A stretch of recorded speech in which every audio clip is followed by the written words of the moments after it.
Hello बच्चों, आपका स्वागत है आपके अपने channel Hindi learn and fun में। बच्चों, आज हम सीखेंगे अर्थ के आधार पर वाक्य भेद। हम क्या अभी कर रहे हैं? वाक्य भेद। वाक्य के कितने भेद होते हैं? 2। मैंने पिछली वीडियो में आप लोगों को बताया है। इससे पहले 2 वीडियो बना चुकी हूँ और वाक्य भेद पे आज इससे पहले मैंने बताया था आप लोगों को रचना के आधार पर। रचना के आधार पर 3 होते हैं। आज मैं आप लोगों को बता रही हूँ अर्थ के आधार पर वाक्य भेद। ठीक है, अर्थ के आधार पर वाक्य भेद कि देखिए, पहला क्या है? जिन वाक्यों में क्रिया के करने या होने का सामान्य कथन उसे विधानवाचक वाक्य कहते हैं। ठीक है, क्या उसे विधानवाचक वाक्य कहते हैं? जैसे राजीव प्रतिदिन बैडमिंटन खेलता है। तो ये क्या कह रहा है कि जिन वाक्यों में क्रिया के करने या होने का, अब ये क्या है? खेलना, ये क्रिया खेलना है, तो ये क्या है? विधानवाचक वाक्य है। ठीक है, हिंदी हमारी राजभाषा है। कह रहा है ना, करने या होने का क्रिया के, तो ये क्या है? राजभाषा है, हिंदी हमारी राजभाषा है। तो ये क्या है? ये ऐसे शब्द जो होते हैं विधानवाचक में आते हैं। ठीक है, अगला क्या देखिए? नकारात्मक वाक्य। ये सब अर्थ के आधार पर वाक्य भेद हैं। तो ये नकारात्मक, जिन वाक्यों में क्रिया के ना करने का या ना होने का पता चले वो नकारात्मक वाक्य होते हैं। प्रश्नवाचक वाक्य देख लेना का वाक्य। आज एक थोड़ा सा एग्जाम्पल भी देख लेते हैं। आज धूप नहीं निकली, छोटू चाय नहीं लाया। ठीक है, नहीं, ये क्या है? नकारात्मक वाक्य है। अगला देखिए, प्रश्नवाचक वाक्य। जिन वाक्यों में प्रश्न पूछा जाता है वो प्रश्नवाचक वाक्य है। ठीक है, क्या है? क्या तुम्हें गर्मी लग रही है? तो ये क्या हुआ? प्रश्नवाचक वाक्य।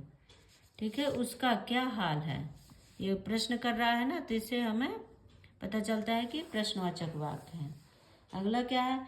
विस्मयादिबोधक शब्द। ठीक है, चौथे में क्या आता है हमारा?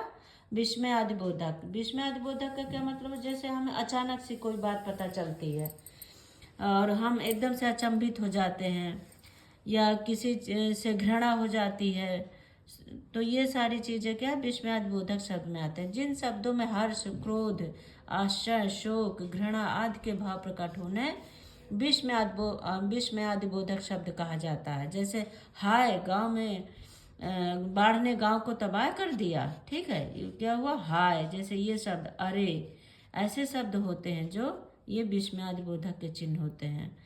ये हो गया। ठीक है, अगला क्या है देखिए? आज्ञावाचक वाक्य। आज्ञावाचक वाक्य क्या होता है? जो वाक्य आज्ञा, अनुमति, आदेश या अनुरोध का बोध कराए वो आज्ञावाचक वाक्य होते हैं। जैसे छाया में मत बैठो, बच्चों अपना काम करो। ठीक है, ये आज्ञा दे रहे हैं, यहाँ सलाह दे रहे हैं, तो ये सब क्या है? आज्ञावाचक वाक्य में आते हैं। अगला क्या हमारा? संदेहवाचक। जहाँ जिन शब्दों में काम के करने या होने में कोई संदेह हो वहाँ पे संदेहवाचक वाक्य होता है। जैसे अब तक वह घर पहुँच चुका होगा। ठीक है, उसे कंफर्म पता नहीं है, वो सोच रहा है कि पहुँच चुका होगा, इसमें क्या है? उसे संदेह है। ठीक है, शायद वह कल आए, शायद, ये सारे शब्द क्या? संदेह के वाचक के होते हैं। तो उसे पता नहीं, वो कह रहा शायद कल आए, तो ये क्या है? संदेहवाचक वाक्य होते हैं। अगला देखें इसमें, इच्छावाचक वाक्य। इच्छावाचक वाक्य में क्या आता है? जिन वाक्यों में वक्ता या लेखक की इच्छा, कामना या आशीर्वाद प्रकट हो उन्हें इच्छावाचक वाक्य कहते हैं। ठीक है, क्या है? जहाँ वक्ता या लेखक की इच्छा का हमें पता चले वहाँ पे इच्छावाचक वाक्य होता है। जैसे भगवान तुम्हारा भला करे। ठीक है, उसकी क्या इच्छा है? कि तुम्हारा भला हो। ठीक है, तो ये क्या हो गए? इच्छावाचक वाक्य। अगला क्या है?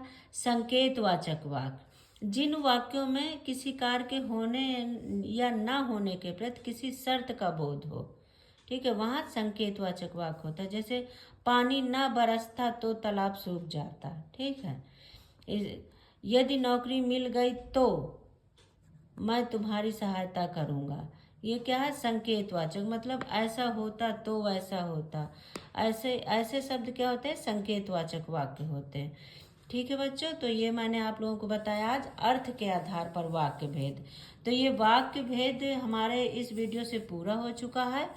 आप इससे पहले मैंने 2 वीडियो बनाई है, वो भी ज़रूर देखिए और देख के बताइए कैसा लगा। कमेंट करके ज़रूर बताइए, लाइक करिए, सब्सक्राइब करिए और अपने दोस्तों को भी भेजिए। थैंक यू बच्चों।